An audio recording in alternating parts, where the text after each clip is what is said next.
Well, good morning. Thank you very much. Thanks, first of all, to Professor Avi Gross and to the Nathaniel Academic College and to Professor Tudor Parfit for inviting me here.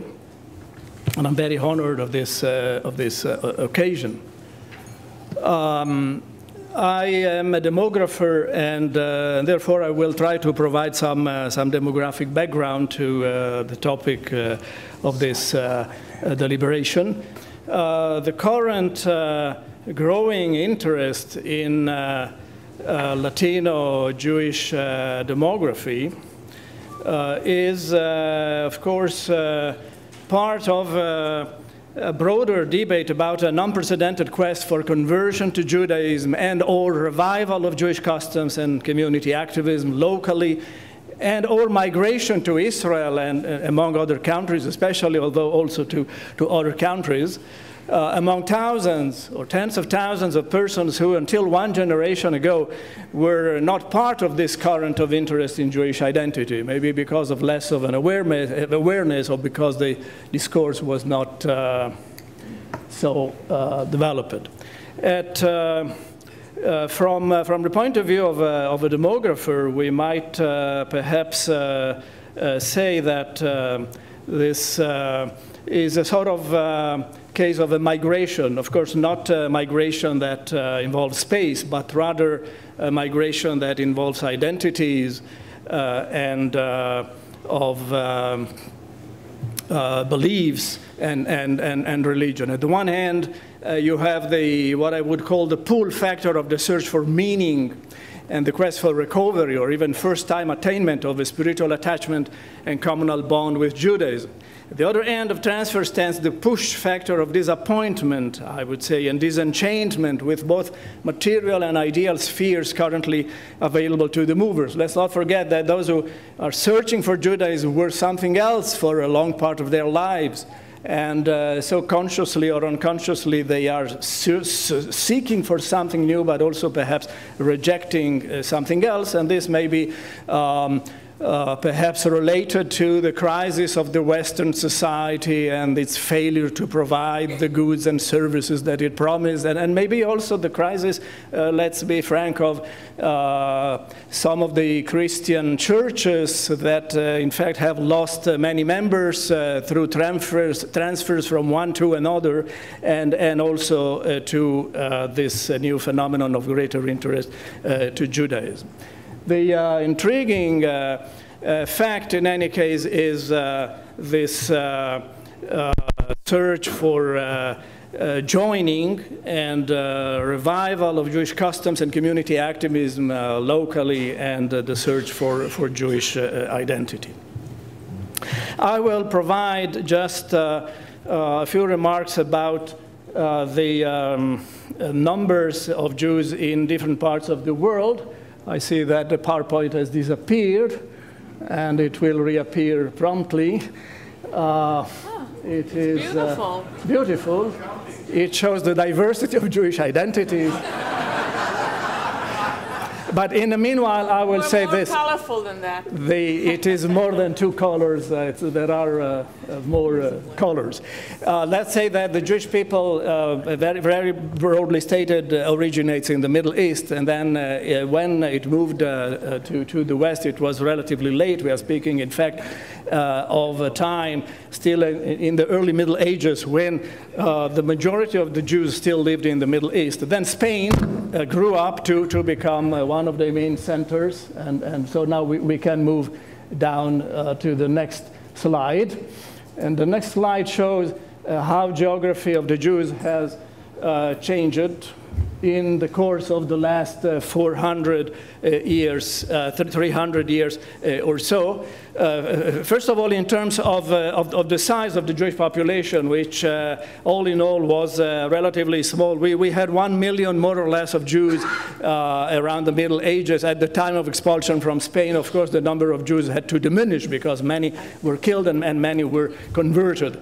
And by way, many were lost during the very difficult travels they had to undertake at that time. But if we move to the beginning of modernization, we have about 1 million Jews, and then they grew up fantastically to more than 10 million Jews around the beginning of the 20th century. On the eve of the Holocaust, there were about 16.5 million Jews, then 6 million less, and then over the last 70 years, the numbers have been growing a little, but mostly due to the rapid demographic dynamics of the State of Israel. But what is also interesting is the changing geographical distribution, as I said, from a focus which was predominantly Mediterranean and Middle Eastern. Gradually and relatively late in history, the focus moved to Central and Eastern Europe. This was due to a fantastic transition in demography, which is not the topic today, but which I just mentioned.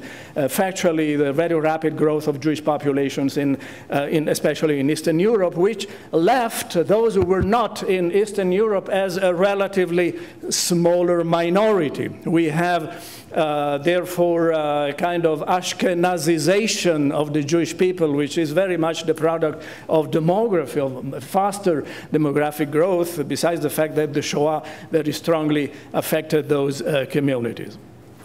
What remains more recently is, of course, the rapid growth of the State of Israel, which has become a place of the ingathering of exiles from different parts of the world, and where, in fact, Sephardi and other Oriental communities have become a very important component. In fact, the distribution in Israel between Ashkenazim and Sephardim is rather egalitarian, whereas in the rest of the world, at least if we speak of the visible part of the Jewish people, and of course we have to elaborate about that, then the vast majority do not come from the Mediterranean. They rather grew up elsewhere. Having said that, and moving to the next slide, and to the next, the question of who is a Jew today has become prominently complicated because of various factors. One of them is the strong integration between Jews and others in relatively open and relatively friendly societies. I'm stressing the relatively because even in terms of today, the situation is not ideal, but relatively speaking, vis-a-vis a more distant past, certainly the conditions of Jews are more equal, there is greater opportunities, and since most of the Jews today live in Western countries, in developed countries, their economic situation is also fairly better than it had been in the past. But this also opens the challenge of interaction between Jews and non-Jews, and therefore the frequent intermarriage and what we sometimes call assimilation creates situations which are somewhat intermediate between a clearly defined Jewish identity and something which is clearly not. What I call here in this diagram is the end of dichotomy. What we thought was a clearly divided world between Jews and non-Jews is today a continuum, whereas we have many intermediate categories. And the main topic of this debate is also part of this growing complexity of identities, which also tend to be multiple identities, intersecting identities, mutable and porous and flexible and hybrid identities, and this is, of course, a topic that needs greater elaboration. But very schematically, we can speak of a core, something which is more solidly defined in terms of one's own perception as belonging to a given set of people and ideas and also institutions. And then various intermediate stages, those who say, I'm partly Jewish, and those who say, and this is relevant today, I am of Jewish background. I'm not formally Jewish, but I feel I have in my lineage some Jewish background, or even some Jewish affinity.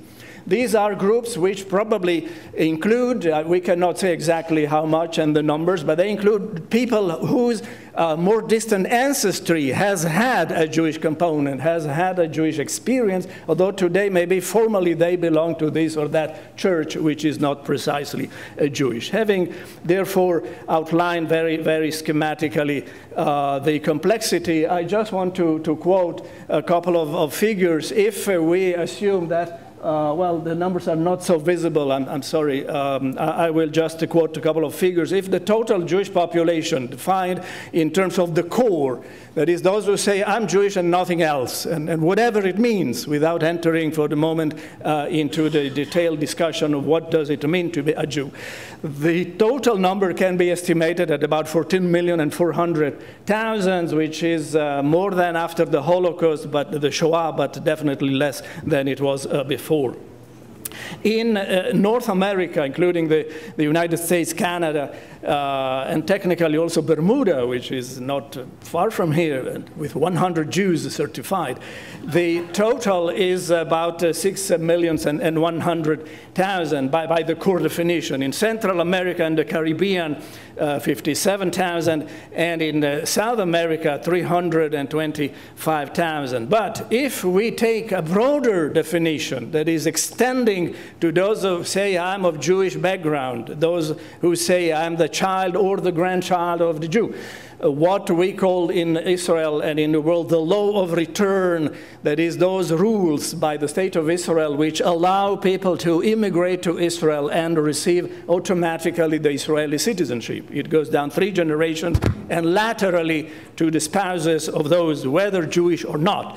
Then the numbers easily go up by a factor of 2, and still the numbers which I've mentioned can be multiplied by 2, and still this does not include those who do not say I'm a child or a grandchild, but whose ancestry is more distant, and this is integrally a part of our debate today. I move to a very quick observation on population genetics, although we shall hear more in a moment, and I refer to a study which is, in my view, very significant in our case by Susan Adams that was published in 2008 by the American Journal of Human Genetics. And she did, with associates, a study of the DNA structure of the population in the Iberian Peninsula, meaning Spain and Portugal. Now, I'm not entering now neither in the terminology or the detailed explanation of what this means, but we are all, well, human lives, I hope we all have a soul and a mind, but we are basically chemistry. We are made of molecules, and those molecules can somewhat vary and differentiate over time. And over time, certain parts remain stable, and certain parts change, and they adjust to, of course, the partners that we have, and also to the physical environment. What is interesting is that there are certain parts of the inherited DNA which do not change. And this specifically refers to the Y chromosome, which allows to determine paternity, and to the mitochondrial part, which allows to determine maternity. These are 2 lines by which you can determine paternity for men and maternity for women, and this remaining constant allows you to reconstruct your lineage back along big portions of time. If you look at the right pattern, there is an area, these are different components of the DNA. The green, the dark green and pale green are especially frequent among Jews, whereas the red and the blue are not so much typical of Jews, but they are typical of other population groups. Now, by measuring how much of that particular part of the DNA total is distributed among the provinces of Spain and Portugal, the authors reached the conclusion that there is about in the range of 10 to 15%, with some regional variation, of the total population of contemporary Spain and Portugal who probably might have genetic characteristics who relate them to ancient Middle Eastern Jews or others. And this might be a proxy, a very rough proxy, of saying how many in the Iberian Peninsula carry some of that origin. That is, those would be those who, in spite of the expulsion, did not leave the areas, but prefer to convert and remain, and in fact, to some extent, at some point, many of them lost the sense of their previous identity. So if, to make things simple, we say that possibly about 10% of the total population of current Spain and Portugal carry some Jewish ancestry. And now we try to speculate, and forgive me for what I'm going to say now, because it's totally conjectural and speculative. But if If Spain's population and Portugal together have 56 million inhabitants today, the 10% would make between 5 and 6 million Iberians of today who might have some Jewish origin. Now let's extrapolate this to Latin America. If looking at different sources, we have a Spaniard origin diaspora in Latin America and also in some other countries who is evaluated at about 200 millions. Not all Latin Americans are of Spanish or Portuguese origin, of course. And 100 millions of Portuguese origin, it makes 300 millions. If we take the same 10% that we have according to the Adams study in Spain and Portugal, that would make 30 millions. So 30 millions plus 5 is about 35 millions. And then we have more in southern Italy, in the Philippines, and New Guinea perhaps, and elsewhere.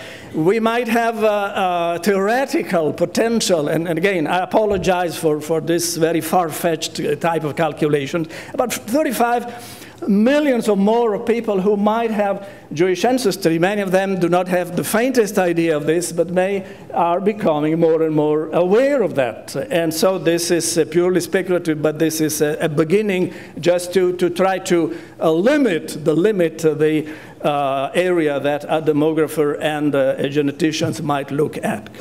The next is somewhat anticlimax because, as you know, Spain and Portugal have now adopted legislation which is very friendly to the Jews in a sense in order to correct the injustice that was accomplished during the 1400s and 1500s. And they have adopted the idea that anyone who can prove Spanish or Portuguese origins might get the Spanish and Portuguese citizenship just by undergoing a relatively simple procedure. Well, so far, and I've been a little bit involved in monitoring this process, I learned there have been only 2,500 requests for Spanish citizenship, which is very, very distant from the millions that we had predicted. I had predicted myself that theoretically, let's forget the 35 millions, but about 3 million people, including many who live in Israel and in Europe and elsewhere, might be interested at getting the Spanish citizenship. This is not going so fast at the moment. So it may be that to some extent the roots are totally forgotten, and therefore we're speaking of a purely theoretical domain. Reality is much more limited. There has been recently a very interesting survey in the United States, the Pew Survey of Jewish Americans, which many of you certainly know. And I was checking how many are of Latin American background among those who have any kind of Jewish attachment in the United States of America, and how many define themselves as simply Jewish or having some kind of Jewish background or affinity, and so. So we find there are in the United States more than 100,000 people who are Jewish, and that's it, born in Latin America or born in the US. But there are more than 170,000 who say I have Jewish background, not Jewish myself, but with a Jewish background, most of them born in the US, and another between 100 and 125,000 who say Jewish affinity. I feel something, I cannot prove it, but I feel that there is some relevant something, and so it makes for nearly 300,000 people in the US. Some of them might be simply the children of older intermarriages in this country, but some of which might have a longer-term relationship with Judaism, especially we are speaking of those who are Latinos in the US of today. The next says a word about the other major direction for migration, which is the state of Israel, and we have now very interesting rivals from many countries in Latin America of people who have joined Judaism recently, which creates for the sociologist and the demographer very interesting issues. There are in fact 4 different transitions involved in this passage from many countries, Peru, Venezuela, Brazil, and Mexico and other countries. moving from Latin America to a new distant country in society, often from a rural environment to an urban context, from a previous religious orientation and tradition to Orthodox Judaism, because in Israel conversion is governed by Orthodox authorities, which makes the passage particularly complicated. And often from previous unawareness of these issues to the political turmoil of Israel's settlements. Many of these new immigrants come from a mountain in Peru to a place which is in the West Bank, and you imagine that the transition politically is rather complicated. So this makes very, very intriguing questions. The next thing that I would like to quickly mention is that there are, of course, many different ways and modes for being Jewish. I've stressed so far the religious dimension, but Judaism is not only a religion, it is also a sense of peoplehood, it is a sense of participation, it may also be related to a particular set of political beliefs or at least of attitudes to the world and society, the factor of what we call tikkun olam, that is improving the situation not only of ours but of all of the people concerned. These are very central tenets in Judaism. And here we have one interesting illustration of what happens with the transition of these migrants from Latin America into the United States. This graph compares the attitudes among those born in Latin America and those born in the US, which stresses the contextualization of process. Those born in Latin America and have Jewish origin of any sort would stress particularly closeness to Israel and observing the Jewish law, being part of the Jewish community, also being interested in traditional Jewish food. Those born and remembering the Holocaust. Those born in the US would rather stress leading an ethical life and working for social justice. It means that there is some interesting Americanization of values even among those who come from Latin America.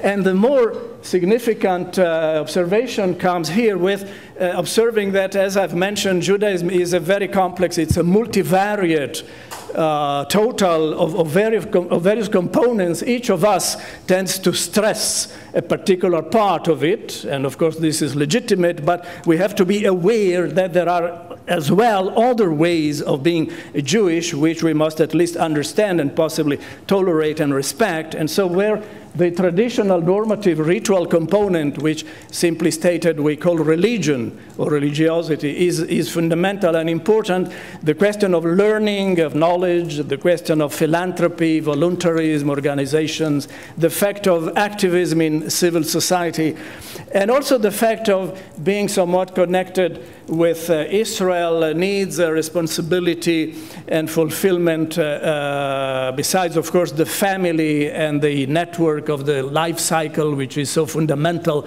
in Judaism. All of these are fundamental components, at the center of which stands one simple, complicated in fact, but simply stated parameter, which is feeling part of the Jewish people, whatever it means and wherever it is, but feeling a sense of Jewish peoplehood. This is, in fact, the product of a very complicated statistical data processing, and though I think the results are applicable in a variety of contexts, it's true with American data, it's true with Israeli data, with Latin American data, with French data, and so on. So the point is that joining Judaism, and this is my point, is perhaps more complicated than we believe, because on the one hand, the typical procedure of joining Judaism is one of religious conversion. But as long as you do that, you should also be aware that there are other components, and I'm not sure how easily these other components are transmitted and learned by the relevant people, so it makes the issue more intriguing, and of course our task is to state that. My last statement stresses the problematicity of this. It is that conversion is not simple. In the state of Israel, The rabbinate governs conversion. The number of conversions in Israel is very small vis-à-vis the number of potential applicants, including the immigrants who come from a variety of countries. And in fact, the potential is huge. The actual realization of this aspiration is very limited. The ups and downs and the contradictions that over the last several years have characterized the institutional aspects of conversion in Israel demonstrate how difficult it is to reach a broad consensus on the subject, which interests us very broadly. And therefore, I will conclude by noting that Latino Jewish demography addresses many fundamental issues of collective identity, so far neglected, unexplored, or removed. It unveils new vistas of the overall meaning, boundaries, contents, connective mechanisms of global Jewish communities, and as such, it represents a big challenge for both the religious and the lay leadership in Israel and worldwide today. Thank you very much.